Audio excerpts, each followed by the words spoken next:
For most of us, ancient Egypt feels like a world of pyramids, mummies, and impressive statues. But when you look deeper, you realize these weren't just monuments or myths. They were part of a structured system the Egyptians used to explain life, death, and human consciousness in a very direct way. What we call mythology today was for them a practical framework.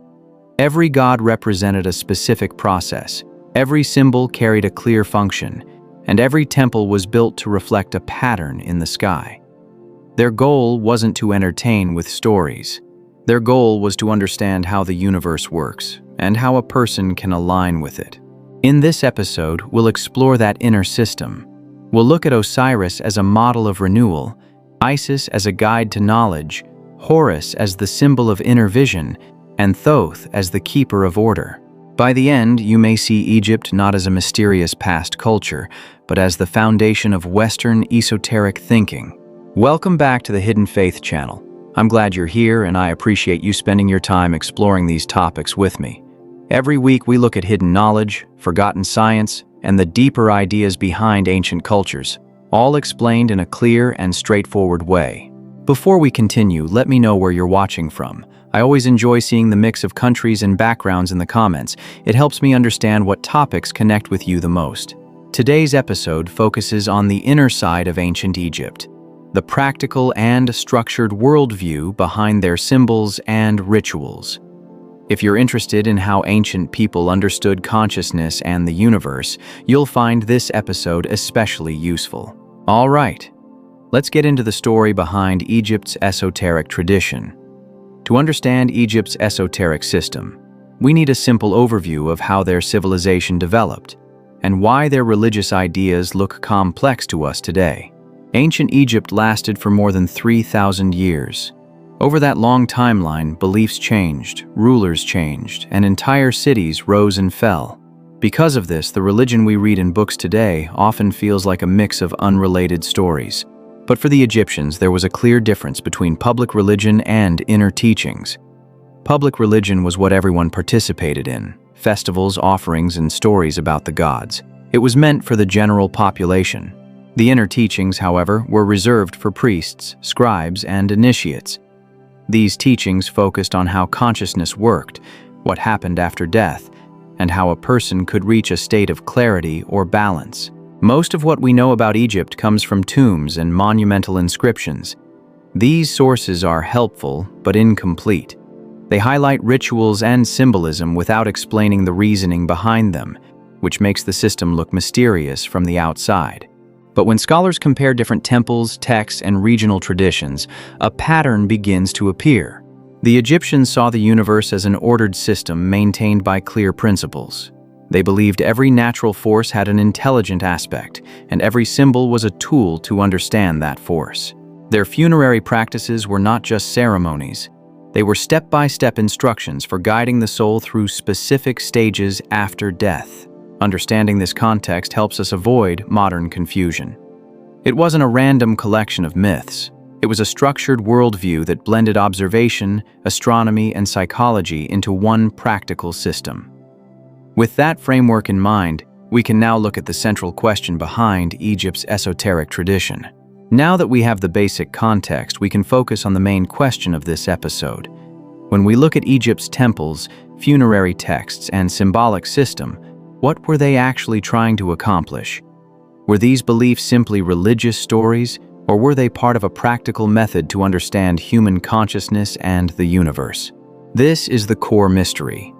Why did the Egyptians build an entire spiritual system around order, renewal, and inner transformation? Every major deity, Osiris, Isis, Horus, Thoth, represented a clear function. These weren't characters in a fantasy world. They were models for how life works, how a person grows, fails, learns, dies, and renews. Their stories were used to explain processes happening inside the individual and in the world around them. Another part of the mystery is the structure of their temples. Many of them were aligned with specific stars or solar events. This wasn't accidental. It shows they believed the human journey was linked to larger cosmic patterns. So the question becomes, what did the Egyptians think happens to the human soul? What were the stages it passed through? And how were symbols and rituals used to guide that journey? Understanding this mystery is the key to unlocking the entire Egyptian esoteric worldview, and it sets the stage for the next section, where we look at the actual evidence behind these ideas. To understand Egypt's esoteric worldview, we need to look at the evidence that shows how their symbolic system actually worked. Much of what survived comes from temples, tombs, papyri, and the artwork carved into walls. When we study these sources together, a consistent pattern appears. One of the clearest examples is the set of beliefs surrounding Osiris. In public stories, Osiris is the god who dies and returns. But in the esoteric context, Osiris represents the cycle of renewal, the idea that something must break down before it can change. For the Egyptians, this wasn't philosophy. It was a direct observation about human growth and nature. The Osiris myth mapped the process of losing old identity and forming a new one, especially after death. Isis played a different role. She represented knowledge and the ability to restore what is broken. In temple inscriptions, Isis is often linked to actions involving memory, understanding, and the recovery of essential parts. This reflects a practical idea. Knowledge brings order, and order supports life. In the esoteric system, Isis symbolizes the intelligence that brings things back into balance. Horus, the falcon, symbolized clear vision, both physical and inner. Horus is often shown with one eye damaged and restored, a detail many scholars interpret as a metaphor for gaining clarity after struggle. In the esoteric reading, Horus represents the part of a person that learns to see truth through experience. Thoth, the scribe of the gods, represented structure, logic, writing, and cosmic order. Thoth was linked to time, measurement, and the power of symbols. His presence on temple walls shows how important structure and accuracy were to the Egyptian system. The priests saw writing and symbols not as passive tools but as active forces that shaped reality. Another source of evidence comes from Egypt's funerary texts, especially the pyramid texts, coffin texts, and what we call the Book of the Dead. These writings outline clear stages the soul passes through after death. They describe gates, guardians, tests, declarations, and transformations. The texts are organized like manuals, not myths. They guide the soul through challenges that reflect changes in awareness, not physical obstacles. Archaeologists have also found that many temples were aligned with specific stars or solar events. Karnak aligns with the winter solstice sunrise. Abu Simbel is illuminated twice a year in a way that lights specific statues. Dendera includes detailed astronomical ceilings. These alignments were intentional. They show the Egyptians believed human life was connected to cosmic cycles, and temple rituals were ways to align with those cycles. Finally, hieroglyphs themselves offer strong evidence. Each symbol has layers of meaning. A bird can represent an action, a sound, or a type of consciousness. A simple circle can represent the sun, time, or totality. In the esoteric reading, hieroglyphs are not just a writing system. They are symbolic forces. Using a symbol in a ritual or text wasn't communication, it was activation. The Egyptians believed symbols had power because they represented real functions in nature. Taken together, this evidence shows a worldview built on clarity, structure, and transformation. Egypt's esoteric system wasn't vague or mystical. It was organized and intentional, forming the foundation for the deeper ideas explored in the next part of the episode. To understand the inner side of ancient Egypt, we need to examine what the priests and initiates actually practiced behind closed doors. These practices were not accessible to the general population. They involved structured teachings, symbolic rituals, and a very specific understanding of human consciousness. One of the biggest clues comes from how temples were designed. The layout of many temples follows the same pattern: a bright outer courtyard, a dimmer inner hall, and a dark sanctuary at the back. This wasn't an artistic choice. It represented a step-by-step progression from ordinary awareness into deeper levels of understanding. Walking deeper into the temple wasn't just movement. It was a guided shift in perception. Initiates experienced light, space, and sound differently at each stage. building a sense of focus and presence. Inside these temples, rituals were performed to mirror natural processes. The Egyptians believed that everything in nature followed a pattern. Day and night, growth and decay, clarity and confusion, all were seen as parts of a larger cycle. Rituals weren't meant to please the gods. They were meant to align a person with these natural cycles. A key part of the esoteric system was the idea that consciousness has levels. The Egyptians didn't use modern psychological terms, but they clearly described different states of awareness. The Ka was the vital force, the Ba was the personality or mobility of the soul, and the Ak was the state of clarity or illumination. Reaching the Ak wasn't just something that happened after death. Some inscriptions show it was considered possible during life through discipline, clarity, and symbolic understanding. Temple inscriptions reveal that practitioners learned through a combination of observation, repetition, and symbolic interpretation. Many rituals involved simple actions: pouring water, lighting a flame, or opening a shrine. These actions represented real processes. Lighting a flame symbolized bringing clarity into confusion. Pouring water represented restoring balance or washing away disorder. Each ritual was a physical action paired with a mental intention. The Book of the Dead, despite its name, is one of the clearest windows into these teachings. It wasn't meant to be scary or dramatic. It was a manual for navigating states of consciousness after death, and the principles also applied to events in life. The soul's journey through gates and tests represents the mental challenges people face: fear, confusion, attachment, and the need to let go. When the soul passes a test, it means a shift in understanding has taken place. The famous heart weighing scene makes this clear. The heart is weighed against the feather of Ma'at, which represents truth and balance. If the heart is heavy with disorder, the soul cannot continue. In modern terms, this is a way of saying a person can only move forward when they let go of distortion and return to balance. One of the most important hidden elements is how Egyptians used hieroglyphs. In public settings, they appear decorative, but in the esoteric context, hieroglyphs were treated like tools. Each symbol carried a direct force. Writing a symbol invoked its function. For example, the Ankh symbol represented life, but it also represented connection, breath, and continuity. When used in rituals, it wasn't just a sign. It was a way to focus intention and activate a specific state of mind. This symbolic approach extends to the gods themselves. Osiris was not only a mythic figure but also a model of transformation. Isis was a symbol of the inner intelligence that restores order.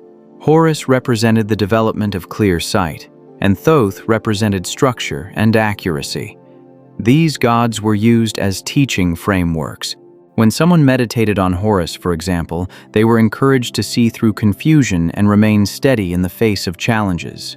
Another hidden element lies in Egypt's connections to the stars. Temples at Dendera, Edfu, Philae, and Karnak contain clear astronomical alignments.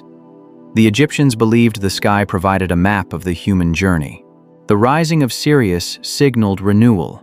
The Orion constellation represented the pathway of kings. The Milky Way mirrored the Nile. These correspondences weren't symbolic for imagination. They were used as a guide to understand cycles of life and stages of awareness. The idea of initiation ties all these elements together. To be initiated was not to join a secret club. It meant learning to see clearly. It meant understanding what symbols represented and how they applied to personal life. Initiates learned to interpret experiences in a structured way, much like scientists interpret data today. They observed how emotions rise and fall, how thoughts gain power, and how clarity can disappear under stress. The rituals gave them a framework for understanding these patterns. One of the strongest signs of the hidden element is Egypt's influence on later cultures. Greek thinkers like Pythagoras and Plato studied in Egypt and adopted the idea that the universe is structured by clear principles. Early Christian groups, especially the Gnostics, took inspiration from Egyptian ideas about inner knowledge and transformation. Jewish mysticism incorporated Egyptian symbolism, and early Arab scientists preserved Egyptian astronomical knowledge. All of this points to the same conclusion. Egypt's esoteric system wasn't a set of myths. It was a practical approach that combined observation, symbolism, and structured learning. It aimed to help people understand their inner world and how it connects to larger patterns in nature.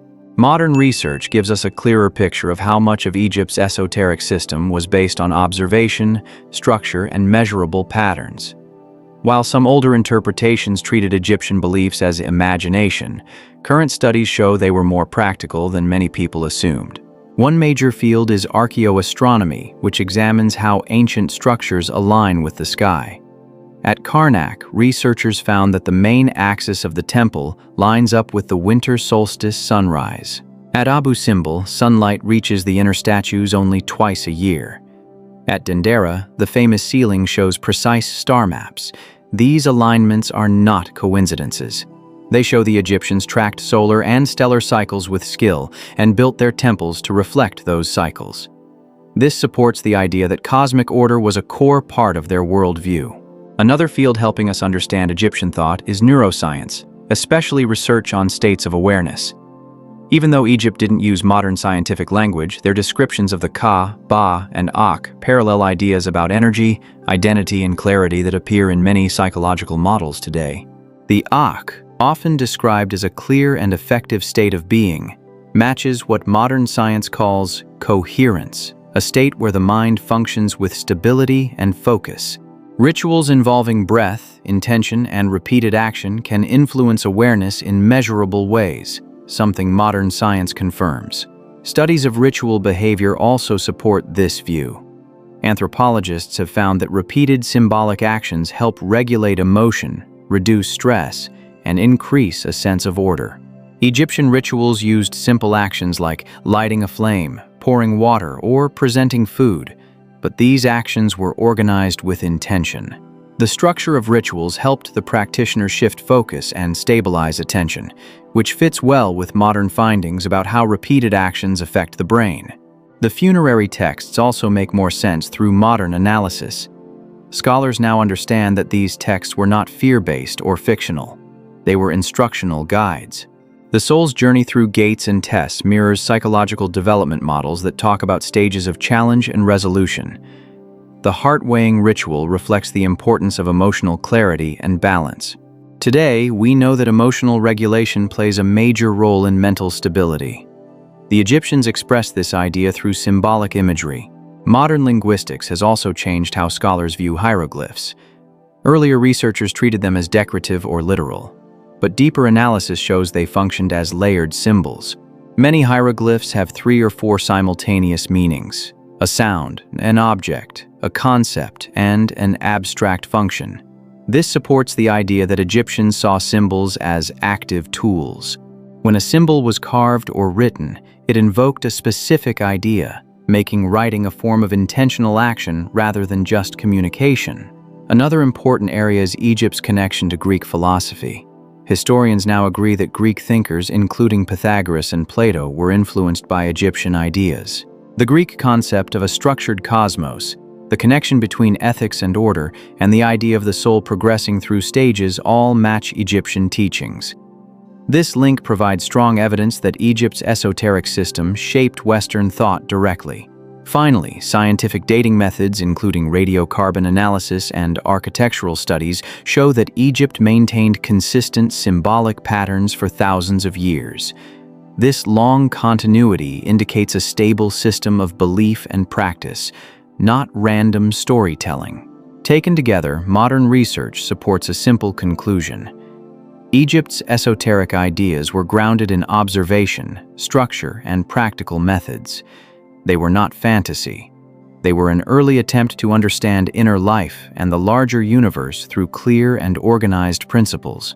Now that we've seen the symbolic system, the hidden teachings, and the modern research, we can put everything together into one clear interpretation. When you look at all the evidence, Egypt's esoteric worldview becomes much easier to understand. The Egyptians believed the universe worked through order, cycles, and transformation. They didn't see the world as random or chaotic. They saw patterns everywhere, in the sky, in nature, and in human behavior. Their religious system was built to help people recognize these patterns and live in a more balanced way. This is why nearly every ritual involved light, order, clarity, balance, or renewal. The gods were not imaginary characters. They were teaching models. Osiris explained how renewal works. Isis represented the intelligence that restores order. Horus showed how clarity develops after challenge. Thoth represented structure and precise understanding. These figures helped people map their inner experiences. They turned complex ideas into clear symbols that anyone could understand with the right training. Temple design also makes sense in this interpretation. The gradual movement from light to darkness and then into a central sanctuary represented a mental journey, stepping away from distraction, entering focus, and reaching a state of clarity. This structure wasn't symbolic in a vague way. It was a practical teaching tool. The funerary texts reinforce this logic. The journey after death describes the same psychological steps people face in life: confusion, fear, judgment, understanding, and renewal. The Egyptians used symbolic language because it condensed complex ideas into simple forms. Passing through gates or facing challenges was a way to describe shifts in awareness. Hieroglyphs fit into this same pattern. They were not passive symbols, they were tools meant to activate specific ideas. Each character represented an action or a quality. When someone wrote or carved a symbol, they were focusing on the function behind it. When you combine these elements, one conclusion becomes clear. Egypt's esoteric system was an early form of structured inner science. It helped people understand themselves, their challenges, and their connection to the world in a clear and organized way. Let's wrap up the main ideas from this episode in a clear and simple way. Ancient Egypt wasn't driven by random myths or dramatic stories. It followed a structured system that tried to explain life, death, and consciousness through patterns found in nature. Here are the key points to remember. Egyptian religion had two levels: a public system for general society and an inner system for initiates who studied consciousness and transformation. The gods were teaching models, not fictional characters. Osiris, Isis, Horus, and Thoth represented real processes like renewal, knowledge, clarity, and structure. Temples were built with intention. Their layout and astronomical alignment were teaching tools that guided people through stages of awareness. Funerary texts functioned as manuals, showing how the mind moves through challenges and moments of transition. Hieroglyphs worked as active symbols, each carrying a specific force or function. Modern research supports these ideas, showing that Egypt used observation, ritual structure, and symbolic logic to understand inner life. These points reveal Egypt as a foundation of Western esoteric thought. Thanks for watching all the way to the end. I appreciate you spending your time exploring these ideas with me. If this episode helped you understand ancient Egypt in a clearer and more practical way, let me know. Your feedback helps shape what we explore next. If you enjoyed the video, please hit the like button and subscribe. It helps the channel reach more people who enjoy deep but easy-to-follow explanations about ancient knowledge and hidden science. Also, tell me in the comments, which civilization or esoteric tradition should we explore in a future episode? Your suggestions guide the direction of this series, and I always enjoy reading through them. Thanks again for being here, and I'll see you in the next episode.